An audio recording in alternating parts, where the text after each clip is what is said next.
most distress today isn't caused by lack of insight or effort.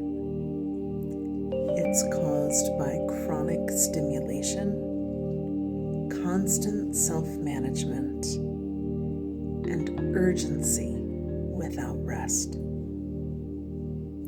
When interference is removed, systems naturally reorganize.